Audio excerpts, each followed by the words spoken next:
और वहाँ पे थोड़ा-सा मैंने चर्चा की थी मुंडा रिवॉल्ट की।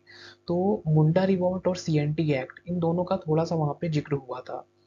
ये दोनों ही जो है चीज़ें हैं, लाइक मुंडा रिवॉल्ट एक बहुत ही इम्पोर्टेंट रिवॉल्ट है। जब भी हम लोग ट्राइबल अपराइजिंग की बात करते हैं या ट्राइबल कॉन्फ्लिक्ट की बात करते हैं, ब्रिटिश हुकूमत और ट्राइबल्स के बीच में जो संघर्ष हुए और ट्राइबल रिवॉल्ट्स की जब चर्चा होती है, तो उसमें मुंडा रिवॉल्ट का सबसे ज़्यादा हम कह सकते हैं कि सबसे ऊपर उसको रखा जाता है, सबसे ज़्यादा उसकी चर्चा होती है। हालाँकि बहुत सारे रिवॉल्ट्स हुए, सरदार रिवॉल्ट, पहाड़िया रिवॉल्ट, कोल रिवॉल्ट, इसके अलावा आपका संथाल रिवॉल्ट।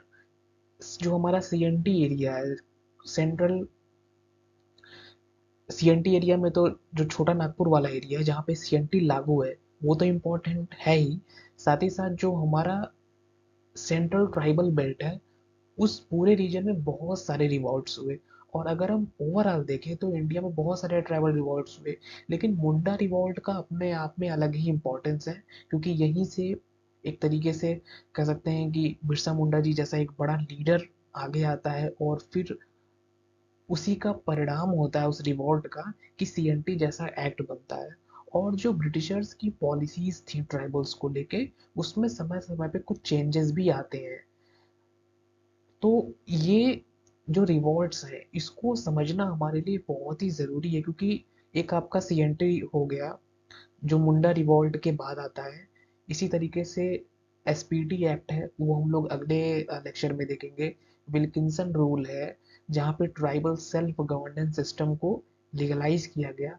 तो ऐसे बहुत सारे एक्ट्स हैं, प्रोविजंस हैं जो कि ब्रिटिश टाइम में ट्राइबल कम्युनिटीज के लिए लागू किए गए, जिससे कि उनकी कुछ हेल्प हो, मतलब वो जो उनकी मांगे वो कर रहे थे वो कुछ हद तक मानी जाए। और ये मैंने आपको पिछले वाले लेक्चर्स में भी बताया जहाँ पे हम लोग ट्राइबल ऑटोनॉमी की बात कर रहे थे, जहाँ हम लोग शेड्यूल 5 की बात कर रहे थे, शेड्यूल 6 की बात कर रहे थे। तो बहुत सारे लेक्चर्स में हम लोगों ने ट्राइबल कम्युनिटीज और ब्रिटिशर्स के बीच का जो रिलेशन है उसको समझा है। और ये चीज़ भी कई बार डिस्कस हुई कि ट्राइबल कम्युनिटीज और ब्रिटिशर्स का अगर हम रिलेशन देखें तो हमेशा से ब्रिटिशर्स ने अपना फ़ायदा लेने को प्राथमिकता दी है। उन्होंने क्या किया है कि जिस ट्राइब्स के साथ उनको जैसा डील करना था, जैसा व्यवहार करना था, वैसा उन्होंने